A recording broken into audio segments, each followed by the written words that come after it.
Ladies and gentlemen of the interwebs, welcome to the Beacon TVL show, your weekly show about everything decentralized finance, all of that. I'm your host, Professor Chris, the DeFi professor, and today we got a great show lined up for you. So let's show you who's on back on our panel this week.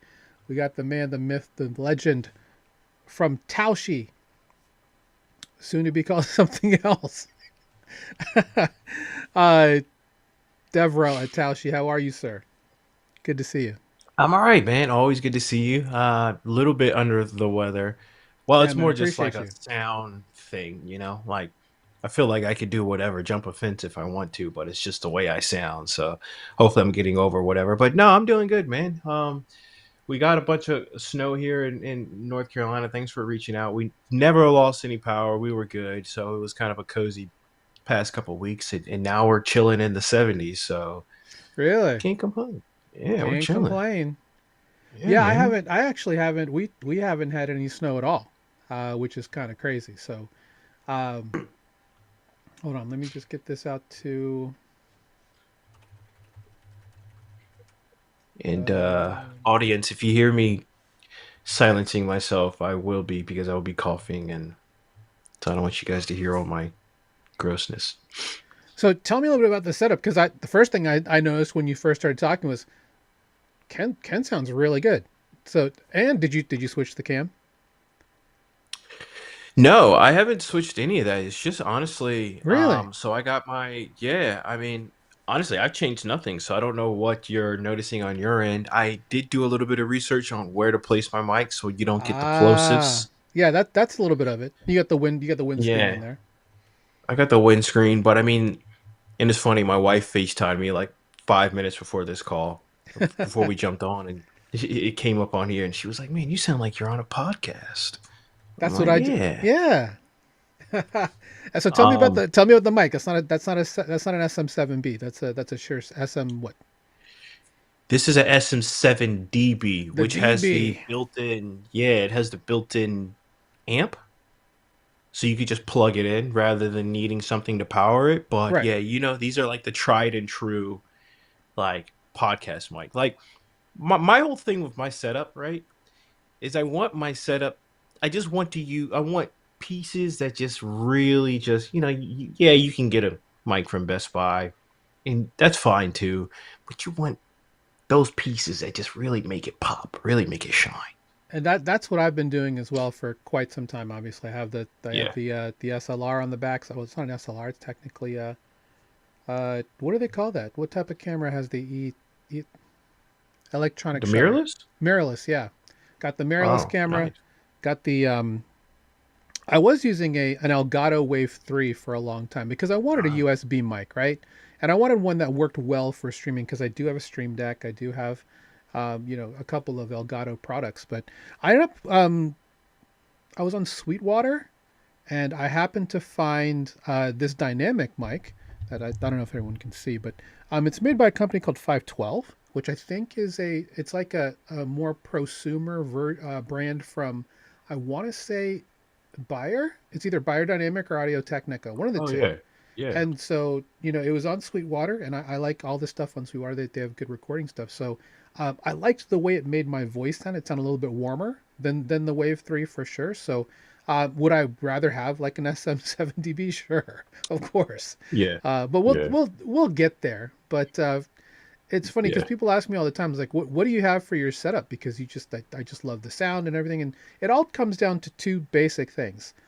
Basically, the optics of what people are seeing, and that's the key part. And the second's the lighting. The lighting is probably the most important part. I can tell you're in front of a window, Bro. so that's Yeah, and I'm in front of a window now too. So yeah, that's yeah, definitely huge for what we're doing. So anyway, we yeah. can talk about setups for forever.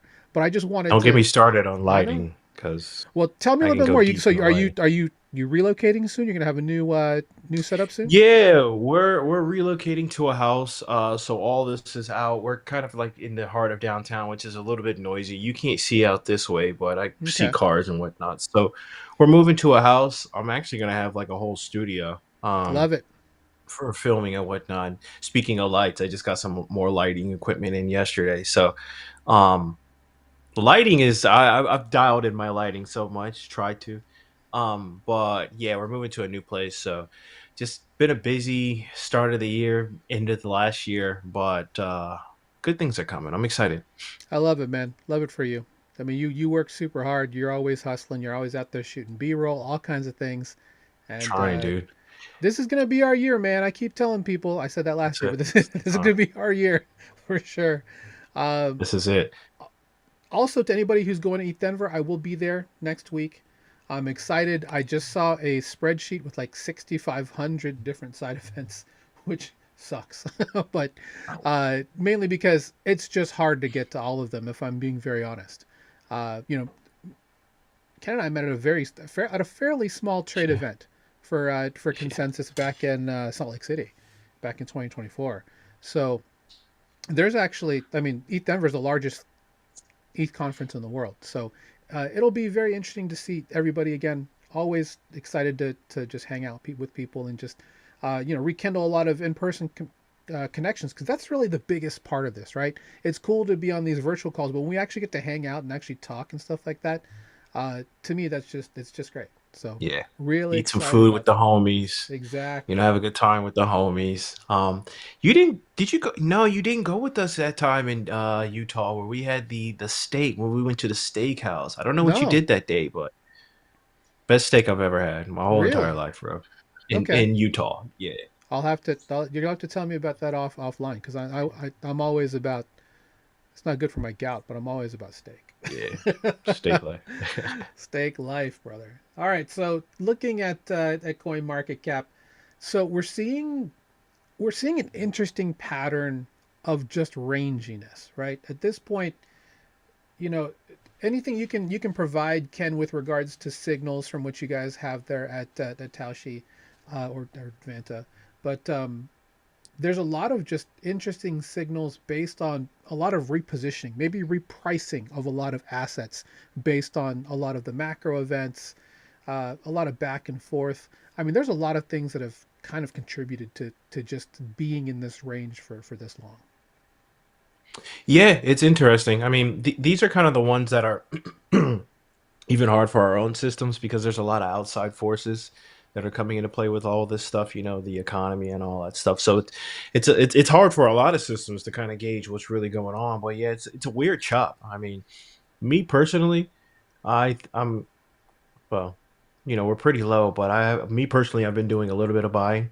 I think the greed is kind Yeah. of people are fear and greed index. People are a little scared right now. So, Yes. but even at Taushi, yeah, I think even our citizens are picking up that there's some fear in the markets right now, and there's some outside forces that are kind of mucking the waters. But yeah, me personally, I'm 60, 70K Bitcoin. That's crazy to me. So, Yeah. I mean, it, we've been telling our communities this is the time to be in an aggressive DCA pattern, because at this point you're going to be seeing some things uh, in particular with what's going on with the market that could be very beneficial to you. So that to me that's the signal that uh, from now until definitely the end of this year, but could be the end of next year, we're going to see a lot of huge ups and downs. It really depends on what the Fed chair does at this point. Uh, but we've had some interesting announcements which we'll talk about today. So looking at bubbles, we'll talk about layer zero in just a minute because they dropped a huge bombshell. And we'll talk about that and how that's going to kind of look. Uh, Interesting that after buybacks is still looking okay. Gold still looking like a great trade, and of course it's going to be a great trade. The market is hit five. I mean, President Trump is looking to bring the Dow to the S&P rather to what 10K before he gets out of office. Pippin here is fascinating. The fact that this AI character, uh, from the Japanese creator, is still rolling strong. We've been in Pippin since below was a penny. So the fact that it's continued to just rise, re-rise, and now with all of the AI agents, with OpenClaw, with all of these other projects that are kind of in that same realm, Claude making Claude Code and Claude Co work better. We're seeing a lot of interesting movement in the agentic economy, which we'll talk about today as well. But I'm actually this is actually a Claude bot instance. This is AI that you're seeing right now. yes, this I'm that's why I you look this. That's why you sound so much better. It's yeah. because it's really the Yeah. AI agent. Yeah. I the real Kenneth is actually on the beach right now, so forgive me if I seem too agentic. No, that's okay. I will tell you that I am. I wish I could be agentic right now. That would be fantastic. But there's a lot going on right now in the world. Consensus is going on in Hong Kong. It should be over. Well, I guess it should be over now. But there's been a lot of interesting news because of the Asian events always bring a lot of different builders out. The builder scene out in APAC is much different than anywhere else, I must say. There's a lot of really great brains out in that area because Dubai is out there, Singapore is out there, Malaysia is out. Well, technically, for a city where Balaji and all of the founders out there, they're just outside of Singapore. But there's a lot going on in Hong Kong. Keiko's actually out in Hong Kong right now. So the one that I thought that was the most interesting is that Joe Lubin was from Linea was speaking, and the name of his, I guess I'll see it here. The name of his talk was the transition from DeFi to just Fi, I think is what it was called, which I thought was really interesting because that's in a lot of ways what we've been talking about this entire year, Ken, is the idea that we're going to have more and more integration, right? Seeing like Ondo just had their summit last week. They had trillions, and there it is. How DeFi will become Fi. Uh, Huh. we're seeing more and more of this integration, right? You're seeing it in the BitTensor side. We're getting more and more corpo money, more institutions moving into the space using these tools. Uh, it's going to be a very interesting ride. We've already had the big announcement that the New York Stock Exchange is creating their own tokenized securities 24/7 market. The other big part that's happened as of yesterday is with Eleanor Tourette. She's a really great journalist. They had a second meeting yesterday with the banking, fintech, and crypto industries to see if they can come to an agreement for the Clarity Act because again, the White House has urged they want this on President Trump's desk by February 28th. Now we've had two specific sessions here that were quote unquote productive, but nothing was specifically reached. I think this also has something to do with a lot of ranginess, a lot of flat movement with the majors, because ultimately we're in a situation where there's not going to be a lot of people bidding, at least from a retail perspective, if there isn't any movement on this crypto framework, because that seems to be what people are waiting for. It's been signaled by multiple people who have a lot of money. They're waiting to see what happens. They've been happy to announce things, but full integration, honestly, I think is gonna happen once this happens. If they can't get this done, Ken, by the end of the month, it looks like it's not happening again for the rest of the year. Although Senator Thune mentioned to Senator Lummis from Wyoming that he's going to try and put some time in at the end of later in the spring, which is like April. So April 3rd might be another date, but it's not looking promising. But it's all a really interesting point because ultimately the TFTC put out guidance last week where they're going to allow stablecoin issuers to mainly just come from banks. If you have a banking license in the US, you can issue a stablecoin. It's a little bit of a moot point because Circle, Coinbase, PayPal, WorldRemit Financial, Paxos, Ripple, they all have applied for, and half of them have already received a banking license. So what's the big issue? This is the big issue, the yield issue. And while it may not seem like a big issue to most people just looking at this, it's a huge issue for Coinbase because this is actually where they're hoping a lot of their revenue is going to be coming from, which is the idea of having uh, it's not called yield, by the way, Ken, it's called rewards, where they can give rewards to people who are just holding stable coins on Coinbase. Interesting. Rewards. Okay. Yeah, that's how everyone's gotten around it. Yeah. The Yeah. issue with the this is the issue with the banks, and this is the biggest issue, and they believe that just without staking or locking in your USDC, which is this is a very interesting like narrow cone on this, right? The idea that if people can earn 3.5% on stablecoins, they'll pull 6.6 trillion out of our 0.1% accounts in the banks, right? And they're also crying that little banks are going to get hurt. They don't give a shit about little banks, to be honest. It's this number. This is the number. This is what we keep talking about, guys. This is the reason why the banks are scared of DeFi because of this 6.6 trillion dollars. There's already 300 and I guess $20 billion of stablecoin market cap now in DeFi. Imagine if we were able to 20x that number within 24 months. That actually makes sense. I see why the banks would be scared of this. Yeah, Funny enough, and it's almost like, oh, well, duh, but I never really put two and two together. So that's really interesting.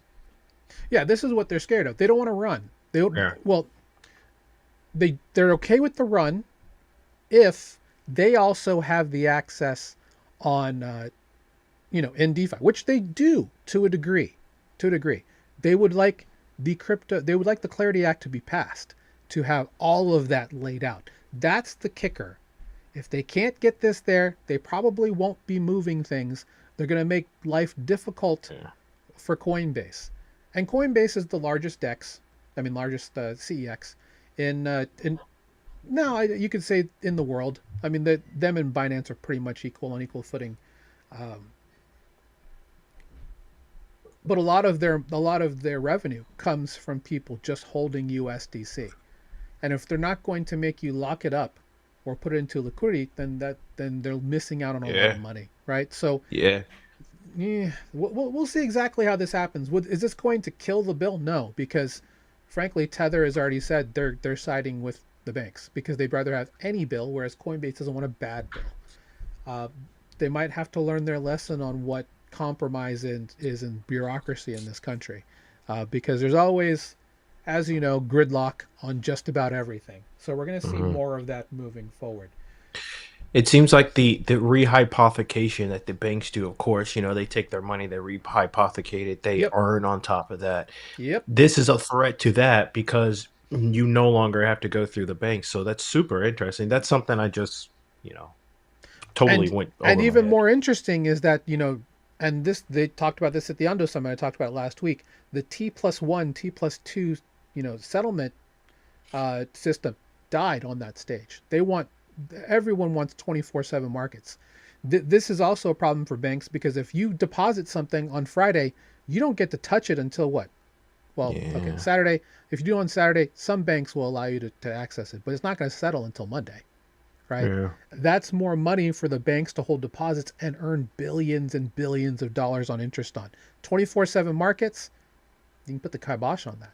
But they can make more money in DeFi. There's a lot of great systems that have been built thanks to BlackRock, thanks to Securitize, Ondo, Aave, all of the great groups that are here in decentralized finance, creating fantastic yield and liquidity strategies for institutions to come in and make, in essence, 3 or 4%. Right? Yeah.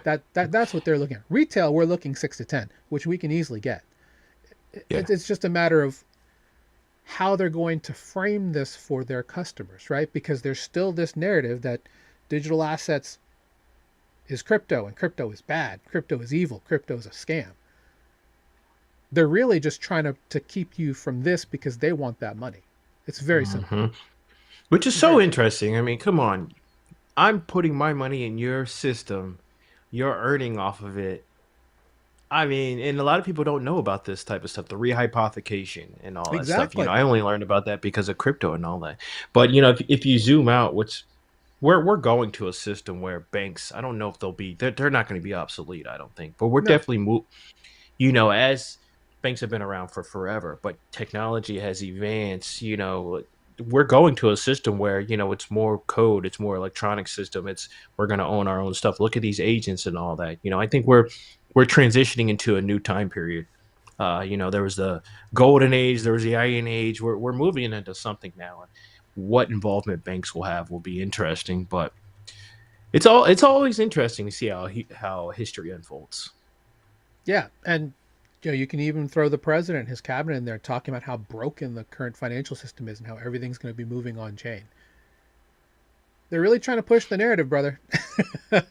It's Yeah, all a matter of if the banks are going to follow, and we're going to need this Clarity Act to get them at least across the line, so they can start figuring out how to counter program everything. They've been trying for years, right? But it's just a matter of how are they going to counter program at this point. Now that everybody understands these are open 24/7, they're credible institutions already here. I mean, and I talk about this on the Friday show all the time. Guys, this has been happening for almost 4 years now. Plus, they've been testing forever. Visa and MasterCard pretty much use all of the rails here to do most of the settlement now. Why not? Right? Why not do it? So the thing is like, do people know that they can do instant settlement, but they're still holding on to it and still charging you 2 to 3% for merchant fees, right? That's the game people really don't know yet. And once we start to break that open through our podcast and just talking about more, getting more people talking about it, we'll see if there's a little bit of a revolution. So, um, other part I wanted to talk about before we get into the meat of it, and I know we don't only have you for a little bit today, Ken, is that Arbitrum is what is the blockchain that Robinhood is building their chain on top of as a layer two. Testnet is now live.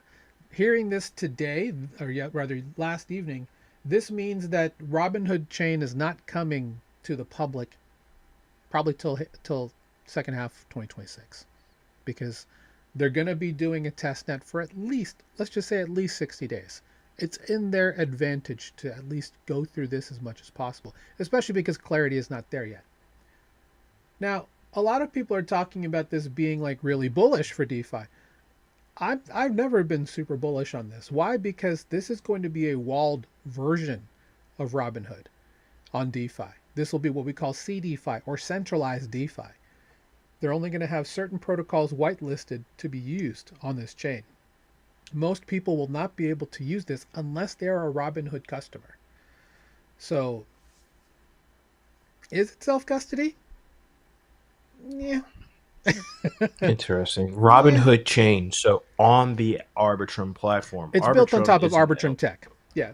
Yeah, it's not actually Arbitrum. It's just it's like based on Optimism because OP has their Bedrock hmm template, right? So this is what Robinhood's done. They've taken Arbitrum Orbit's template and they're building their chain on top of it. That way, they don't have to worry about security, data availability, all that's baked in because it's like a turnkey type of situation Yeah. for that layer two. What I will say is Arbitrum has some great parties. I went to one in New York a while They ago, sure do. That's why I mean, not that I party. I'm not a huge partier anymore. I'm old, so I yeah, don't do that anymore. But uh, yeah, it'll be very interesting to see how this works out. I mean, yeah. I'm excited. I'm a fan of Robinhood. I'm a fan of Robinhood. I know they had like some issues back in the day with giving people their fun. I wasn't in any of that, but like Robinhood seems to be pushing it stuff a little bit. I like their branding. I mean, They've gotten better, even cool right? names. They Yeah. had they started that narrative, right? I mean, along with no, I guess you could say they did start the narrative with Wall Street apes and everything, and having GameStop and all that. They went with the free Yeah. fees. They disrupted a lot of things, right? Robinhood, Webull. There's a group of them Mm, that did that, and we'll see exactly how this kind of plays out because they used to do crypto, but it was always just a cash position. Now you can actually yeah. have assets in kind. Thankfully, they finally did that, and we'll see exactly where this goes. The big news is layer zero. Are you familiar with layer zero at all, Ken? I want to Okay.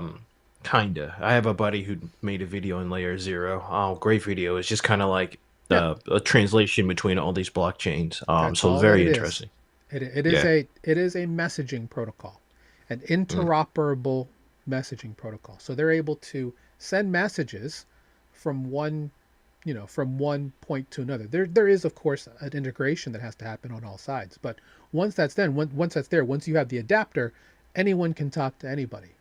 And it's just messages, right? The difference is having the liquidity layer on top, which is what Layer Zero has with Stargate Finance, which really is just more of an interoperable bridge, moving money through messages, saying, "Hey, take take this amount from this account, debit that, credit on this account on this ecosystem with this amount, with that token," because they can actually go back and forth with different tokens. As a main thing we talk about in all of our content, I'm still a huge proponent that you should mainly just, unless it's ETH or Sol or BT, ETH or Sol, you should only be bridging stablecoins everywhere. Because of the way native USDC works, it's just the better way to do it. And I think we just lost Ken. We'll get him back in just a minute.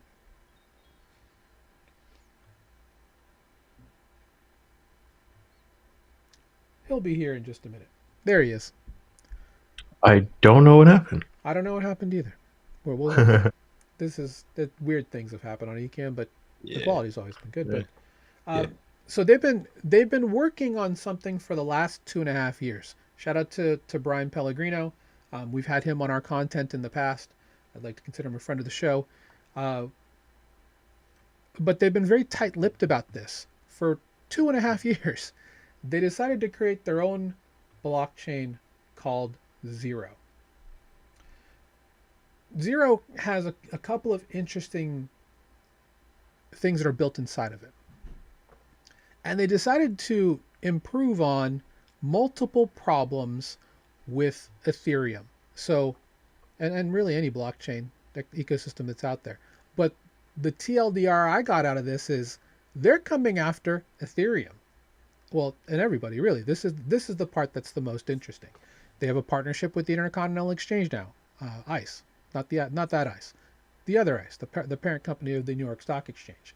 They have three new advisors, which is Kathy Wood, uh, someone who is formerly on the CFTC, and something else. But they decided to, and I'm just going to break this down very quickly.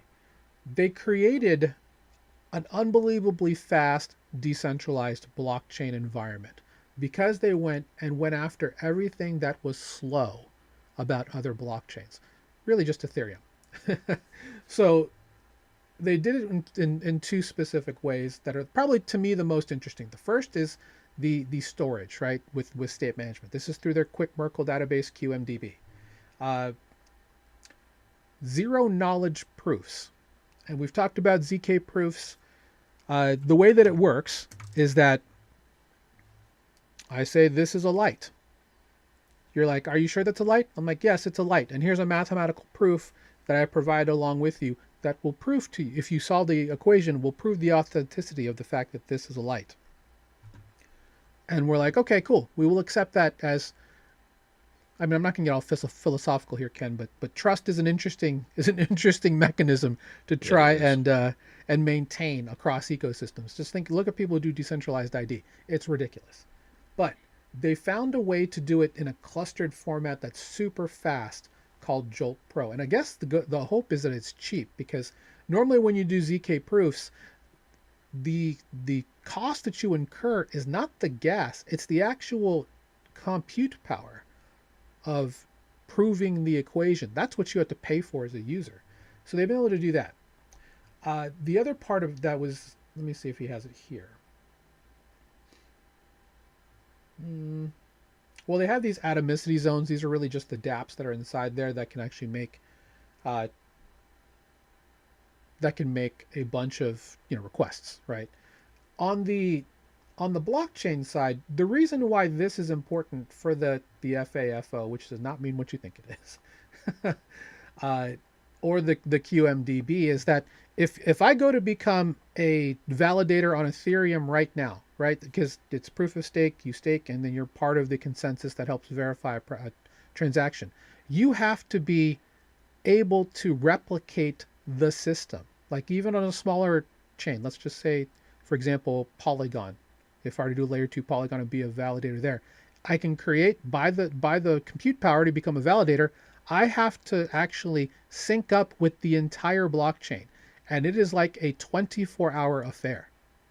What they've done here with QMDB and ZK proofs, and then this SVID, which is uh, not necessarily showing you all of the transactions.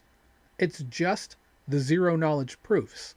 So really, what it does there is it saves you a lot of having to sync up with the entire database, because there is now that does open up centralization things here with this and this technology. Are we going to see third-party databases that are compatible, third-party uh, provers, third-party compute platforms? That's the hope. But the idea is that they've been able to essentially 2000x what Ethereum is capable of right now, even with the new upgrades. And they've been working on this for 2.5 years. And it's actually fascinating that they've been able to scale Ethereum this far, this quickly. Because last week, Vitalik Buterin, co-founder of Ethereum, pretty much said that layer twos are useless because he wants, well, let me preface that. Layer twos were meant to scale Ethereum originally, right? Having extra access to everything can be easily scalable that way. It hasn't scaled as quickly as he's wanted it to. That's the problem. Yeah. So now he Yeah. wants to scale the L1 by itself. And L2s can either find a really cool use case or just rot and die. Not those words, but or do something else, which frankly also has caused a lot of the altcoins to dip where they are. That's why aggressive DCA, not a bad play right now, especially if you have high conviction in a couple of projects like Zero. And that's one we've talked about in our community quite a bit. This was before we even I'm knew a, that this was coming out. I'm a big fan. Well, like I said, I don't know much, but the things I've heard is Layer Zero is actually the one that's like doing this thing that Yeah, scaling Ethereum. yep, Yeah, they're actually doing it. Yeah. they're actually doing it. If anybody wants a link, I can certainly provide the FAFO to provide 1 million TPS on running on Ethereum whilst Merkleizing and getting into their structure every single block, which happens in real time practically. Uh, they've worked on this for 2.5 years. This is excellent what they've done here. Now there's a lot of questions that people have, but the fact that they've been able to keep this quiet and also work with a bunch of builders to bring this to life. I don't think this happens anytime in the next 3 months. Maybe it does. Maybe it does. But the idea that they can actually create these quote unquote TPS zones with the atomicity zones, think of it as having, if Ethereum is the world's computer, this is a multi core world's computer. That's the way to look at it, Wow. because they can actually create specific cores that can all work in parallel together now, Ken, using Wow. this thing. So the other interesting part is that when we heard about the New York Stock Exchange, they never said where they were actually going to be settling all the payments. They never mentioned a chain. At the time, I said, well, to me it makes sense because Circle has a partnership with Intercontinental Exchange. They have a new layer one called Arc coming out that's supposed to be super fast. That makes a lot of sense. That doesn't make a lot of sense anymore because this is real. So I'm very confident now that most likely Zero is going to become the chain for not only just the New York Yeah. Stock Exchange settlement, it could be the chain for everything. Wow. Yeah, we're seeing the kind of the beginnings of this. I mean, and this is I've heard this as well about Zero too. So, Mm-hmm. um, it's gonna happen. I mean, they've been talking about scaling Ethereum, all these L2s. Like, we're gonna figure out what's gonna actually stick. I mean, it seems like it's been a pretty difficult problem to solve. Hence, all these L2s, zero, all that stuff. But as we improve, systems improve, our computers improve, tech improves, they're gonna figure it out, and it could be this right here, which could have huge implications. So, Chris, I do have to leave. No, you're good. I appreciate you being here. But I wanted to kind of get your thoughts on this because essentially they took the blockchain trilemma, made it all better. And why Yeah. there still might be a trilemma, but my goodness, that the fact that they've built all this in the last 2.5 years is very impressive. We got to keep it. I mean, I'm sure people have been. And like I said, my buddy made it. excellent video on zero. Um, but this we got to keep a, and I know you have been. This is why TVL is so awesome. We got to keep an eye on zero because I think that this could be we're seeing the company that's actually going to do it. We're seeing the platform that's actually going to do it. This language that connects all these blockchains together could be zero. Could be zero. Could be zero. So, Chris, we gotta talk about OpenClaw. We gotta talk about Yes. our systems. Well, let's Maybe see if we you should get. have a Let's do it on Friday TVL. if you have Friday. Yeah, Let's do it. yeah, it should be available on Friday. Because TVL After Dark or I something like have that. I've been working on my agents as well. So Yeah, I'd love to there's a hear lot it. to talk about, man. A lot to talk about. And Appreciate you being here. I wanted to I wanted to show you my smart glasses that I got too, but we'll do Wait, it on Friday. who are they from? Even realities, Oh, you realities. get the even glasses? Oh, those are I got so the even sick. glasses, dude. I don't know if you can see the Those are sick. you can't. I don't know if you can see the text in the glasses. Yeah, I Yeah, can. I there they are. can. There they There are. they are. So it's crazy. It's crazy. But I gotta run. But yeah, maybe Friday. We can hop on a call and just chat. Yeah. Quick thank you again, Ken from Taoshi. Uh, big changes happened in Taoshi. So yeah, excited to. Ooh, yeah. Look out. Look for the Telshi socials this week. We're Yep. gonna be dropping some stuff. So I'll be making some content for you guys as well. So shout out to Luke ooh, for reaching out about awesome. that. So excited to talk more about what's happening with Taoshi moving forward. Yeah, big. You guys have been making Hell some yeah. big moves. So I'm if you want trying, to dude. find him, Raleigh underscore CA on Twitter. He's also linked on the post for this. So check him out. Give him a follow. Thanks again, Ken, for being here. I always Sweet. appreciate you, brother. Awesome. Have a good one. Always appreciate it. Thanks, everyone. See ya.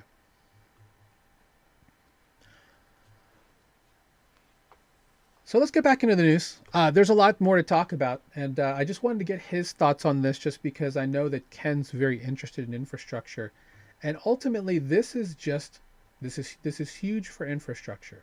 Now, it's not all you know rainbows and sunshine, because there's a lot of pushback.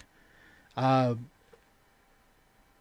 if there's any specific pushback that I found very fascinating, it is from, and I don't have it here, but the head of Solana, Tolly, has kind of been talking some smack, and there are a lot of people actually who are questioning how good this is. Now, this is great in a vacuum, right? In a bubble, this is fantastic. How is it really going to work? I've already seen uh, some posts from Brian where they've already proving at 1.66 gigahertz, which is ridiculous fast. Um, what they're going to be able to do specifically with this tech, I think, is the most important part, because if there's one thing that, there's a lot of countries in this world. Let's say for China, for example, they don't want permissionless systems. They don't want decentralization. They want to be able to control everything.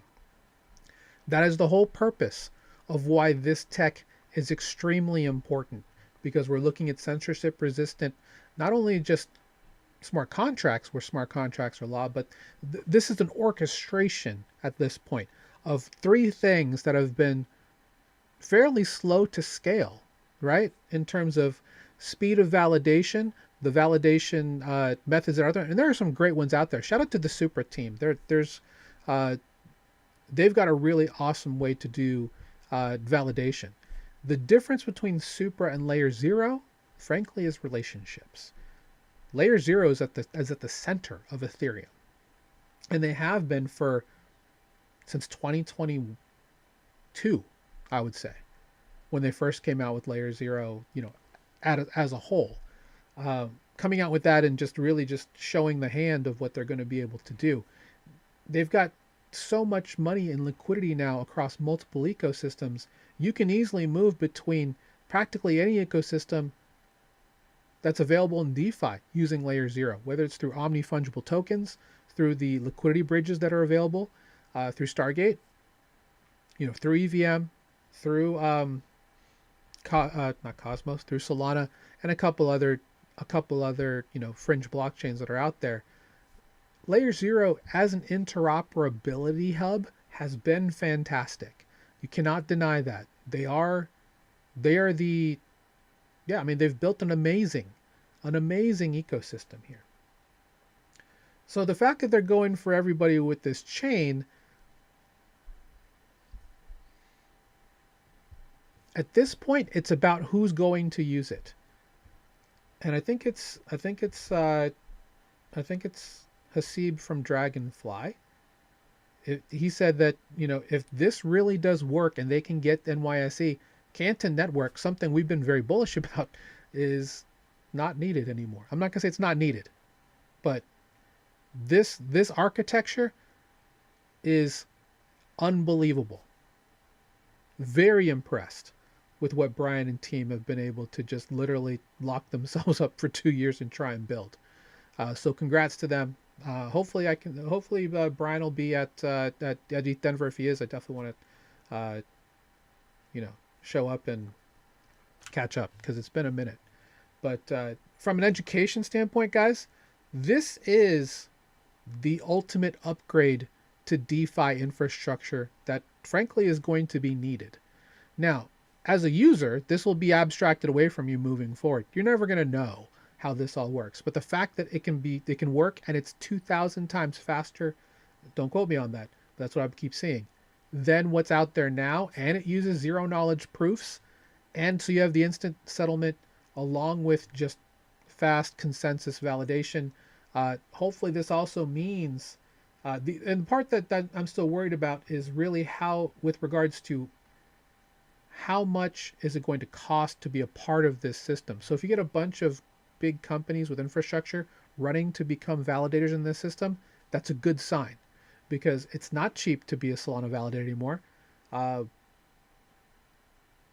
what will the returns be here specifically for things like that? Now, Tether made a huge, they just announced that they put a huge strategic investment into Zero. That's also a good sign. So if Tether's there, that means it's a pretty big thing. And we have the, let me go back to the main Twitter so we can actually see the specific. And if you want to check this out, this is something you can look at and do a little bit of research on. It's fantastic, unbelievable. They've been able to make these strides. Um, yeah, Kathy Wood is part of the advisory group now for Layer Zero Labs. Michael Blaugrund from Intercontinental Exchange, that makes sense. And then Caroline Butler, the from BNY Mellon, Bank of New York Mellon, which, unless it's changed, well, it will be changing. That's where they keep the majority of reserves for USDC, for the one-to-one redemption. So these are three very important partnerships they've forged here. So we'll see exactly where this leads. They also have some announcements with Citadel and DTCC and ICE. So institutional, this is big. This is big, and this could be a problem specifically for Canton Network. Um, yeah, I mean, if you're a Zero holder, I still have my Zero bag from the airdrop. People are whining about that season 2 airdrop, by the way, which is I just think is hilarious. Uh, we'll see what happens. Anyway, let's move on with the news. BlackRock has decided to put a fun little investment in Uniswap by bringing the Biddle coin, which is their T-bill backed coin, on chain for liquidity swaps. This Simon Taylor, shout out to Simon for this. They actually went and bought a ton of Uni token, and we've been talking about Uni for a while as a something that you may, there's quite a few that we've talked about in our communities. Uni being one of them, CC, Aave, a couple others. Baby steps with this, right? Qualified purchasers only. You have to have 5 million in assets in order to be in this little bubble that they've created, and it's whitelisted market makers. I'm curious who they are after October 10th. Let's put it that way. But this is a big deal for Uniswap. So shout out to Hayden Adams. Met him in New York last year.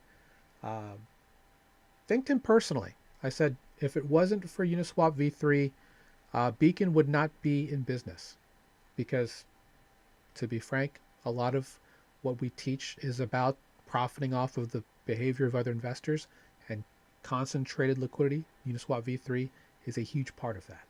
So I had a minute to really thank him.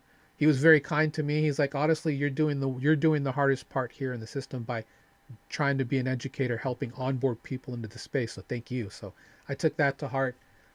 That's still why I'm here, to be quite honest, because people like Hayden Davis, multiple people in our networking and alliance here at Beacon believe that what we're doing and this push of education is really what's needed.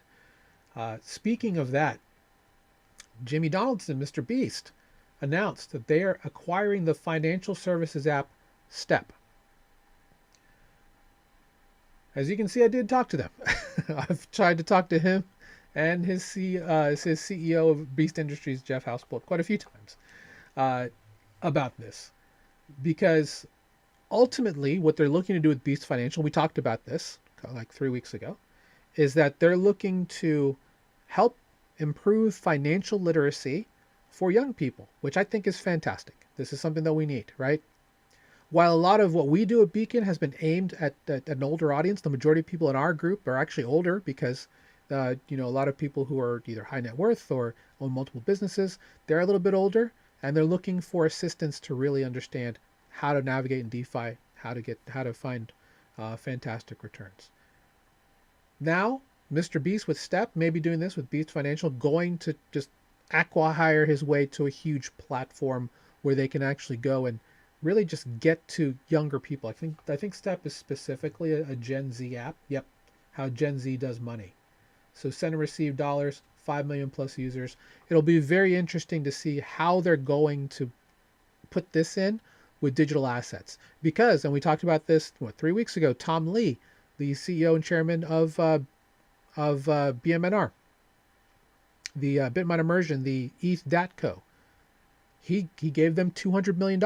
They gave him that for things like this, but also to create a whole new audience for ETH, because their goal, own 5% of the global ETH supply. Mr. Beast, I know you don't watch our content, but if anybody knows him, let them know. People need to be educated. We can educate. We've helped tens of thousands of people get educated on this. So looking forward to that. Moving on, Sushi now on Solana. I'll be honest, I'm surprised it's taken this long. Sushi is the grand daddy after Pancake Swap. In fact, Sushi Swap was doing a quote unquote vampire attack on Uniswap back in the day for liquidity audience. So this is fairly important for Sushi in their history. Just kind of thinking back to like what used to be back in the day. Danielle Sestigali was trying to take Sushi and build a concentrated liquidity order book for them. That never ended up happening because of what happened with Wonderland and all of that. But congrats to them. Smartest partnership here is that they're working with Jupiter's Ultra API. And again, Sushi was great back in the day. It was one of the first places with their lending markets where you could go and lend your assets after you purchase some of them. I remember using it on both ETH mainnet as well as on Polygon back in the day.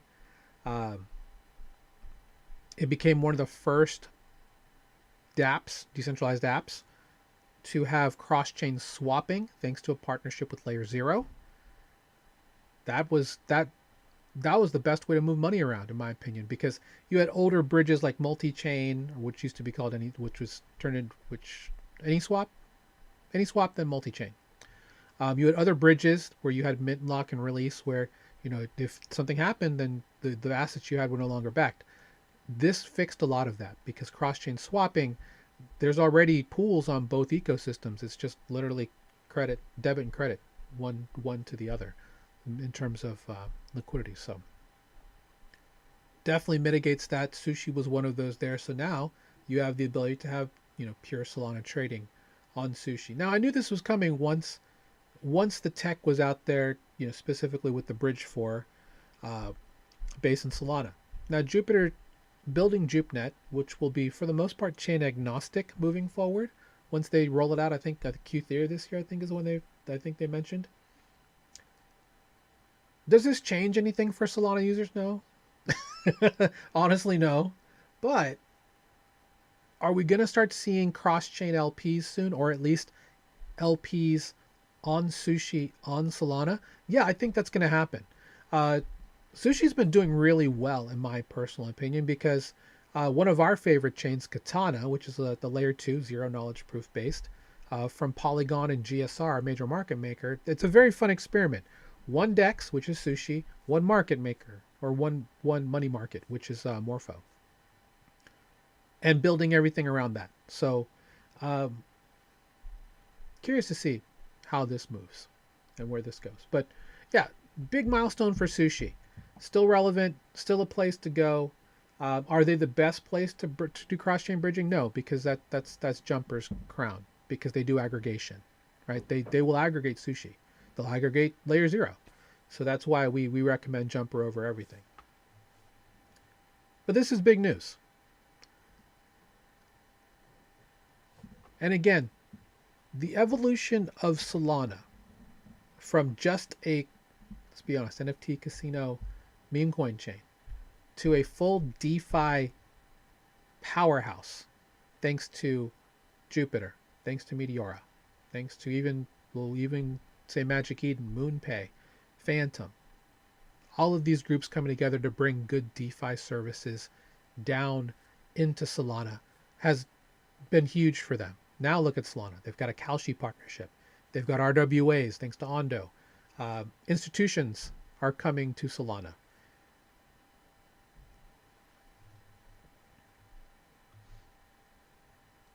Aggressive DCAing is probably a good idea for this token, guys. Probably a good idea. Obviously, none of this is financial advice. Is $500 Solana still on the table? Yes, it is. Because Solana does well when people actually use Solana. Tons of people are using Solana. There's just a lot of repricing going on.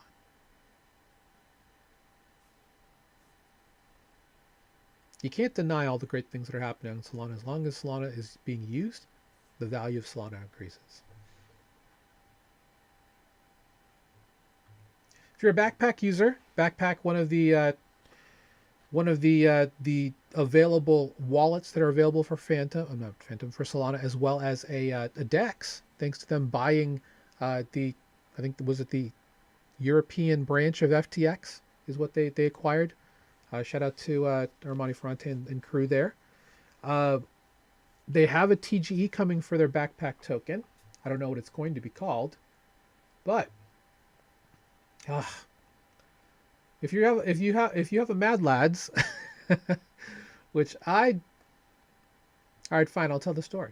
I was going to go mint a couple of Mad Lads.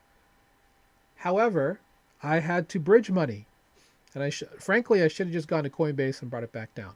But I decided to go. You know what? I'm a DeFi guy. I'm going to use the tools. Wormhole.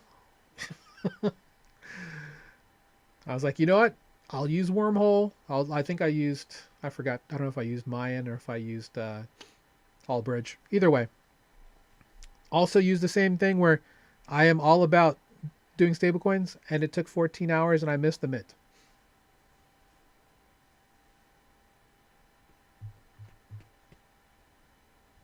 I'm not sore about it. I'm not too terribly sore about it. I mean, it is what it is. You're gonna win some. You're gonna lose some. But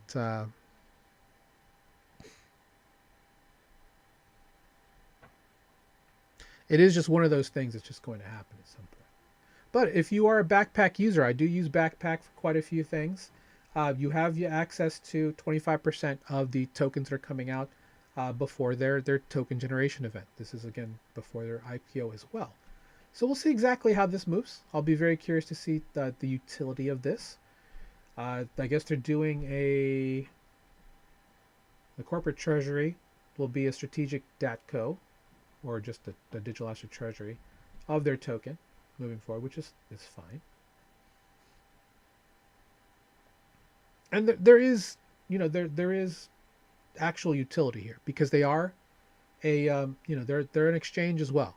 So you have the ability, if you're in the EU, to use Backpack for perps and a variety of other things.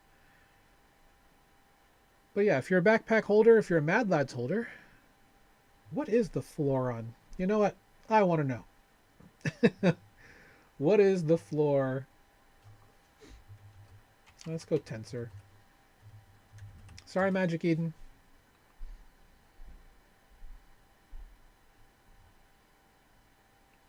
21 is the floor on Mad Lads. So for less than $1,500, I don't know if they've taken. I don't know if they've taken the. I don't know if they've taken the snapshot. I mean, the floor for this was 50 at one point, when Solana was $250. And Mad Lads is fun art. The art style is cool. If you if you're down with that kind of thing. I don't think that rarity matters anymore, to be honest. But yeah, the fact that you can buy for 20 sol at $70.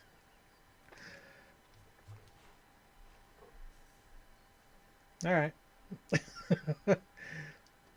This wasn't on my bingo card, but there's a lot of things that aren't on my bingo card. So, but yeah, if you want your shot at 10 million backpack tokens, plus you get extra. I mean, one thing I have to point out about these types of NFTs, whether it's sadly D gods, super monkey balls, Claynosaurs. Let's even go with even some older ones. Wow. Oh wow, Taio Robotics is down to 9 sol. Yikesies. Okay, bears. Where are the bears at? Utes is under 1 sol. I remember when my Ute was worth $2,500. Oh, how far? How far? And ladies and gentlemen, that's the reason why NFTs as illiquid assets can be problematic, because they can lose value, and it's only as valuable as the next person who's willing to buy it. Uh, Case in point, Justin Bieber, I believe, paid 1.3 million for his Bored Ape, which is now worth $12,000. Kind of is what it is. But generally, when you hold an asset like that, you get perks. And that's the reason why you'd want a Mad Lad at this point. And because of the announcement, that's probably why the floor is up. Uh, People are looking to get in because there are still reasons to hold these. Like if you're on Hyper EVM, why you want a Hypeo.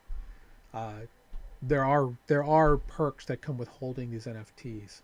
You get into different chats. You can network. There's more to it. There's a whole culture for it, right? But yeah, there's a whole reason to get into it. I'm going to end on this.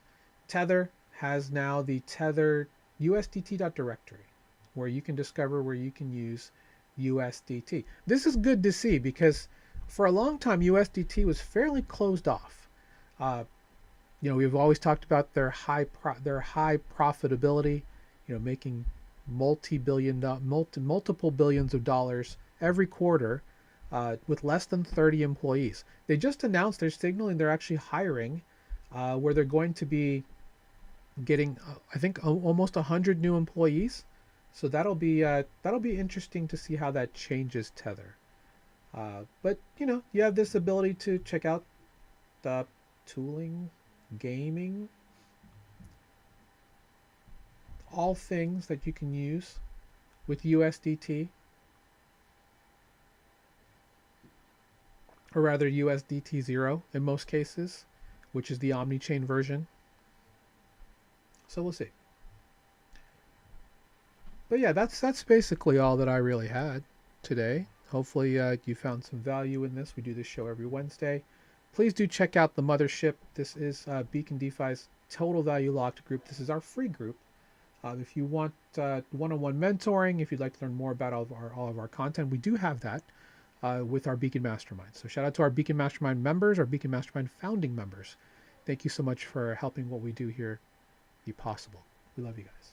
Also, shout out to our Beacon Spotlight subscribers and our Beacon Challengers. Thank you for being a part of what we do with our content that is out there.